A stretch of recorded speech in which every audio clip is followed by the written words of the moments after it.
Yang pertama, di sini saya akan menjelaskan tentang pengertian hukum jaminan.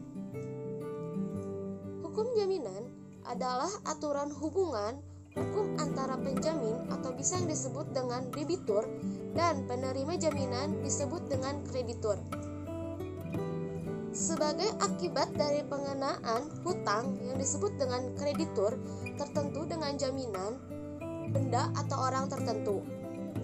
Undang-undang hukum jaminan tidak hanya mengatur keamanan hukum kreditur sebagai pemberi hutang, tetapi juga perlindungan hukum bagi debitur sebagai penerima hutang. Undang-undang yang mengatur hukum jaminan. KUH Perdata memuat aturan yang mengatur tentang jaminan secara umum. Dinyatakan dalam pasal 1131 dan 1132 KUH Perdata. Menurut pasal 1131 KUH Perdata, berdasarkan pasal ini, seluruh harta benda seseorang otomatis menjadi jaminan atas hutang. Sedangkan menurut pasal 1132, hasil penjualan barang tersebut dibagi sesuai dengan rasio hutang masing-masing, kecuali ada alasan yang sah untuk didahulukan.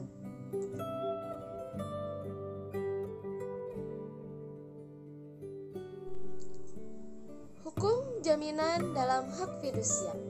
Fidusia adalah pengalihan hak kepemilikan suatu benda atas dasar kepercayaan dengan ketentuan bahwa benda yang hak kepemilikannya dialihkan tersebut tetap dalam penguasaan kepemilikan benda.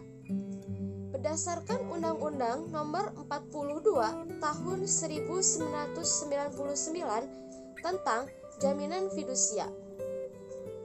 Jaminan fidusia merupakan hak jaminan atas benda bergerak baik yang berwujud maupun tidak berwujud, dan benda tidak bergerak khususnya bangunan yang tidak dapat dibebani hak tanggungan berdasarkan Undang-Undang Nomor 42 Tahun 1999 tentang Jaminan Fidusia. Selanjutnya saya di sini akan menjelaskan tentang permasalahan dalam jaminan fidusia. Yang pertama, ada penerima fidusia yang belum mendaftarkan akta jaminan fidusia ke kantor pendaftaran fidusia, sebagaimana diatur dalam Undang-Undang Nomor 42 Tahun 1999 tentang jaminan fidusia dan berbagai peraturan pelaksanaannya. Penerima fidusia berkewajiban untuk mendaftarkan akta jaminan fidusia ke kantor pendaftaran fidusia agar bisa mendapatkan sertifikat jaminan fidusia yang memiliki titel eksekutorial, dan masih ada yang membuat akta jaminan fidusia tidak di hadapan notaris. Yang kedua, Pasal 36 Undang-Undang Nomor 42 Tahun 1999 yang merupakan lex specialis, namun saksinya lebih ringan dari pasal 327 KUH Perdata. Menurut Sudrajat, hal ini juga menjadi salah satu alasan penerima fidusia enggan mendaftarkan ke kantor pendaftaran fidusia.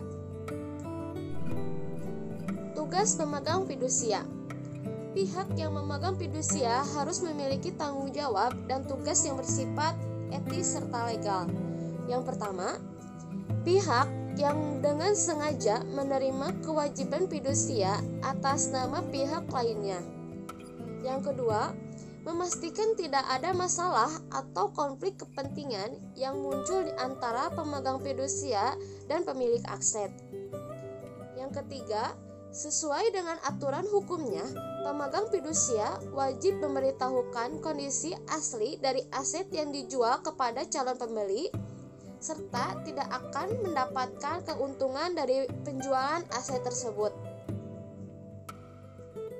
Yang keempat, akta fidusia tetap berguna meskipun pemilik aset meninggal dunia, terutama apabila asetnya merupakan bagian dari perkebunan atau hal lainnya yang membutuhkan pengelolaan serta pengawasan. Hukum jaminan dalam hak tanggungan. Hak tanggungan sebagaimana yang dimaksud dalam Undang-Undang Nomor 4 Pasal 1 Ayat 1 Tahun 1996. Dari pasal yang di atas, penjelasan umumnya yaitu hak tanggungan adalah hak jaminan atas tanah untuk pelunasan utang tertentu yang memberikan kedudukan utama kepada kreditur. Ringkasnya, pengertian dari hak tanggungan adalah penguasaan hak atas tanah yang berisi kewenangan bagi kreditur untuk berbuat sesuatu mengenai tanah tersebut. Objek hak tanggungan. Berikut objek-objek dari hak tanggungan. Yang pertama, hak-hak atas tanah yakni hak milik. Yang kedua, hak guna usaha. Yang ketiga, hak guna bangunan. Yang keempat, hak pakai. Yang kelima, hak milik atas satuan rumah susun. Selanjutnya di sini saya akan menjelaskan tentang prosedur mengajukan hak tanggungan. Yang pertama, mendatangi PPAT atau notaris untuk membuat akta pemberian hak tanggungan atau bisa disebut dengan APHT. Yang kedua, jika sudah memiliki APHT, permohonan pendaftaran dapat diajukan ke Badan Pertanahan dengan mengisi formulir yang sudah disediakan. Yang ketiga, membayar biaya pendaftaran hak tanggungan dan penerimaan negara bukan pajak atau disingkat dengan PNBP sesuai surat pemerintah sektor atau bisa disingkat dengan SPS di kantor pertanahan.